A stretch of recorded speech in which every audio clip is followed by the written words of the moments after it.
અને જે દલ્લાઓ હર્ષ સંઘવીના જે દલ્લાઓ મારા ઘરે ગયા છે એની વિનંતી છે કે બહુ દલાલી કરવામાં મજા નથી. સરકારો બદલાઈ જશે ને તો મોઢું નહીં છુપાઈ શકો.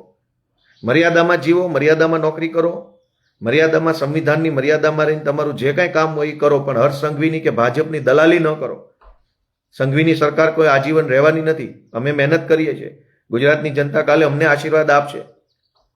અને ગુજરાતભરની જનતાને મારી એક જ વિનંતી છે કે તમને એમ લાગતું હોય કે ગોપાલ ઇટાલિયાના ઘરે હર્ષ સંઘવીએ પોલીસ મોકલી એ વાત વ્યાજબી નથી, તો આ વિડીયો શેર કરીને કરોડો લોકો સુધી મારી લાગણી પહોંચાડો. મને આજે બહુ દુઃખ લાગ્યું છે, મને અત્યંત પીડા થઈ છે. કેમ કે હું કોઈ દિવસ કોઈ ભાજપવાળાના ઘરે જઈને એમની મા બહેનો સાથે મેં ગેરવર્તન નથી કર્યું.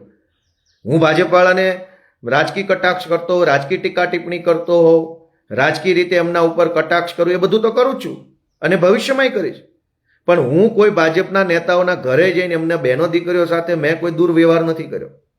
પણ હર્ષ સંઘવીને આજે કુબુદ્ધિ સૂજી છે કે મારા ઘરે મારી મમ્મી સાથે એની પોલીસે જઈ અને ગેરવર્તન કર્યું છે અને સિક્યુરિટી ગાર્ડને પણ આડકતરી રીતે ધમકાવવાની કોશિશ થઈ છે. મારા મમ્મીને રાજનીતિનો ખબર નથી.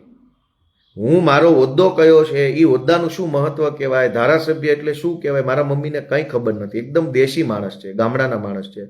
એકદમ ભગવાનનું નામ લેવું, ભગવાનના યુટ્યુબ પર વિડીયો સાંભળવા, પૂજાપાઠ કરવા, એનાથી આગળ એમને ખરેખર કઈ દુનિયામાં શું ચાલે છે ખબર નથી. એટલા ગામડાના, એટલા સીધા વ્યક્તિ છે. અને તમે ન્યા જઈને તમે એને ક્યાં ગયો ગોપાલ, શું કરે છે, ઘરે આવે છે કે નહીં, કેટલા વાગે આવે, એટલે કેમ ભાઈ? તમારામાં બહુ પાણી હોય, તમે બહુ હવાવાળા હોય, તમારી માએ હૂંઠ ખાઈને જણ્યા હોય, સીધા મને પૂછો ને ક્યાં રહેશો ને શું ખાશો ને હું પીવે છે, હું આપીશ જવાબ તમને.